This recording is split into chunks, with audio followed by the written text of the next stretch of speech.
হে ৰাইজ, কি খবৰ? আপোনালোকৰ সকলোৰে ভালে চাগে, আশা কৰিছোঁ মোৰো ভালেই।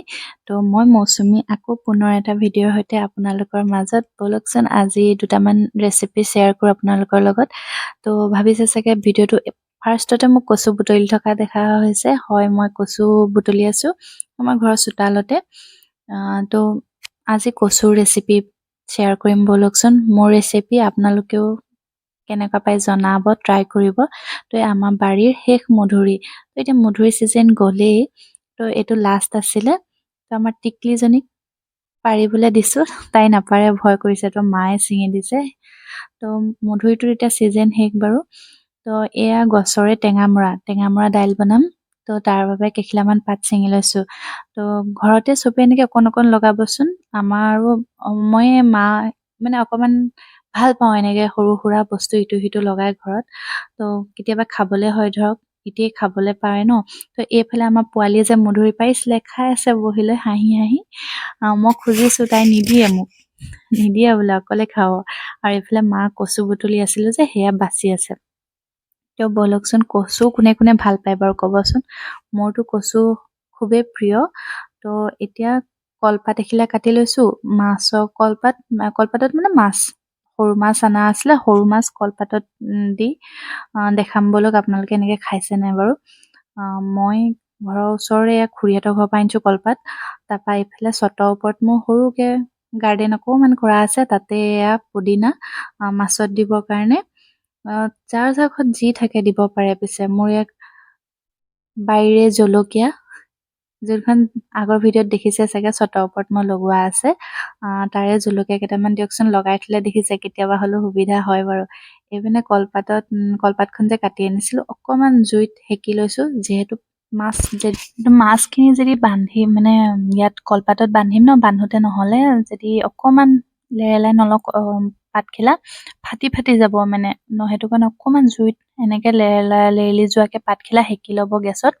চৌকা থাকিলে চৌকাটো কৰিব পাৰে, আমি গেছতে কৰিছোঁ। এয়া সৰু মাছখিনি ধুনীয়াকৈ বাচি মেলি ল'লোঁ। তো এই কলপাতখিনি দেখিছে ন, অকণমান লেৰেলি গ'ল।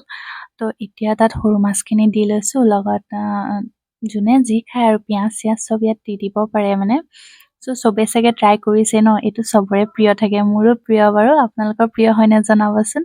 তো এতিয়া অকণমান নহৰু, লগতে পিঁয়াজ, ঘৰৰে কেঁচা জলকীয়া আৰু আপুনি আদা নহৰু মানে এনেকৈ গোটেইখিনি দিও ল'ব পাৰে, বা অকলে মাছখিনি ভাপত দি পেলাইও পিছত আপুনি এইখিনি দি চাটনি কৰিব পাৰে। তো মই চব একেলগে দি দিছোঁ। আৰু পুদিনাটো অপশ্যনেল, যোনে দি হওক মানে দিব পাৰে। কাৰোবাৰ ঘৰত ধনিয়া থাকিলেও ধনিয়া দিব পাৰে। মোৰ ওচৰত সেইটো সময়ত ধনিয়া নাছিলে, তো মই ঘৰৰে পুদিনা ছিঙিছিলোঁ যে, সেয়াকে দি দিলোঁ। যোনে যি পাতি খায় মানে দিব পাৰে, ধৰক নৰসিংহও ইয়াত এড কৰিব পাৰে। মই সেইবোৰ নাই দিয়া, আৰু পুদিনাকে দিছোঁ, ঘৰত আছে যিহেতু আছিলে। তো এনেকৈ ভালকৈ মিক্স কৰি লৈ এতিয়া পেক কৰি লৈছোঁ। যিহেতু মই জুইত নিদিওঁ, জুইত দিবলৈ আমাৰ এনেকুৱা জুই লগাব পৰা ইমান ব্যৱস্থা নাই। কৰিব পৰা যায়, কিন্তু মোৰ বৰ্তমান তেনেকুৱা ব্যৱস্থা নাই। তো মই মাইক্ৰ'ৱেভতে দি দিছোঁ। মাইক্ৰ'ৱেভত এনেকৈ টাইমটো ছেট কৰি লৈছোঁ। কম লৈ, ইমান হাই ফ্লেমতো নিদিওঁ, অলপ কম কৰি পেলাই অকণমান দি দিলে খুব বেছি 20 মিনিট বা 25 মিনিট ৰাখিলেই হৈ যাব। তো মই অকণমান টাইমটো বেছি দিছোঁ, কাৰণ অভাৰ হিট আগৰ পৰা হিট কৰি লোৱা নাছিলোঁ মই। তো এতিয়া দেখাইছোঁ ব'লক আপোনাক কচুৰ ৰেচিপিটো। কচু চাগে এনেকৈ চবেই খাইছে, পিছে মোৰ ষ্টাইলত আজি চাওকচোন বাৰু। এতিয়া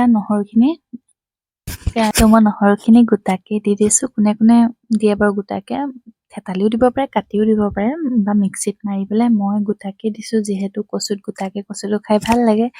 আৰু এতিয়া কচুখিনি ধুই মেলি ডাইৰেক্ট দি দিছোঁ আৰু।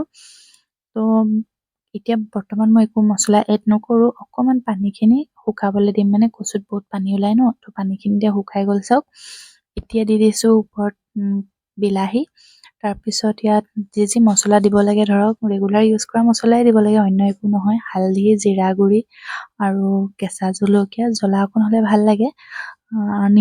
নিমখটো আন্দাজ চাই নিজৰ মতে দি দিলে হৈ গ'ল।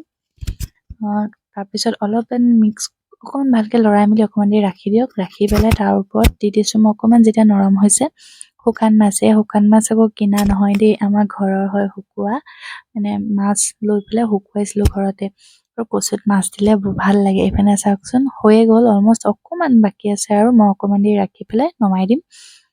তো এনেকৈ কোনে কোনে খাইছে জনাবচোন, আৰু নাখালে ট্ৰাই কৰিব, বহুত ভাল লাগে। আৰু এইফালে যোনটো মাইক্ৰ'ৱেভত দিছিলোঁ, তো কচু হোৱালৈকে এইফালে মাছো হৈ গ'ল। তো চাওকচোন কলপাতখিনা এই হেৰি কৰি ল'লে অলপ ভাল হয়, মানে যোনটো মই দেখাইছিলোঁ গেছত অকণমান ল' ফ্লেমত লেৰেলাই ল'ব লাগে। তাৰপিছতে চাওঁ কলপাতখিনা ফাটি যায়, আৰু এতিয়াই মানে তাত দিওঁতে ফাটিছে, যদি কেঁচাকৈ দিব হয় আৰু ফাটি যায়। তো গেছত দিবলৈও বহুত টাইম লাগে, সেইটো কাৰণে মই মাইক্ৰ'ৱেভতে দি দিছোঁ। মাইক্ৰ'ৱেভত এনেকৈ লাহে ধীৰে হিটত হৈ থাকে আৰু ধুনীয়া হয়, খাবলৈ ভাল হয়। এতিয়া চাওকচোন মাছখিনি চব হৈ গ'ল ধুনীয়াকৈ। তো এনেকৈও ট্ৰাই কৰিব পাৰে, বা কেৰাহীটো ট্ৰাই কৰিব পাৰে, গেছত নহ'লে জুইত। আৰু ইয়াত চাব হা, মই এতিয়া চব দি দিছিলোঁ, দি দিয়াৰ কাৰণে ধৰক সানি দিছোঁ, হৈ গ'ল আৰু পিটিকা ৰেডি। কিন্তু আপোনালোকে যদি প্ৰথমতে দিওঁতে ষ্টিম কৰোঁতে পিঁয়াজটো নিদিব পাৰে, কেঁচা জলকীয়াটো নিদিব পাৰে, পিছত এনেকৈ ধনিয়া চনিয়া দি মিক্স কৰিলেও খাই ভাল লাগে। কিন্তু মই এনেকেই ট্ৰাই কৰিলোঁ আজি, তেনেকৈও বাৰু এদিন দেখাম বাৰু বনাই পেলাই। তো এতিয়া মোৰ থালখন ৰেডি কৰোঁ আহক। এইফালে ভাত ধুনীয়াকৈ লৈ লৈছোঁ, বাতি এটাত দি পেলাই অকণমান ডেক'ৰেশ্যন কৰিলে প্লেটখন খাবলৈ ভোকটো বেছি লাগে নহয়নে। তো এইফালে নেমু, পিঁয়াজ, তিয়ঁহ আৰু বাৰীৰ পদিনা আৰু ভোট জলকীয়া, চাওকচোন ভোট জলকীয়াটো কালাৰটোৱে খাওঁ খাওঁ লাগি গৈছে, লোভ লগাই দিয়েগে। আৰু এইফালে মাছৰ পিটিকা, কচুৰ যিখন ভাজি বনাইছিলোঁ, কচু ভাজি, আৰু এইফালে আপোনাৰ নৰসিংহ চাটনি। এয়া বনোৱা নেদেখালোঁ আৰু যিহেতু, আৰু এইফালে মিক্স চব্জি এখন।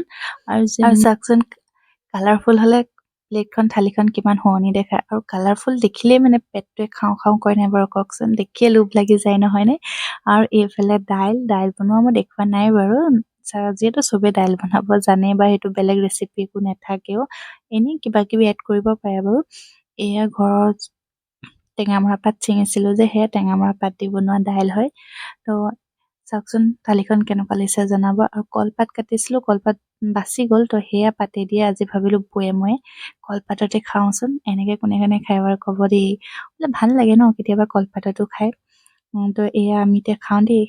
কেনেকুৱা লাগিলে লাষ্টলৈকে চোৱাৰ বাবে ধন্যবাদ। ভিডিঅ'টো লাইক, কমেণ্ট, শ্বেয়াৰ কৰিব নাপাহৰিব। কেনেকুৱা হৈছে জনাব বাৰু দেই। Bye bye.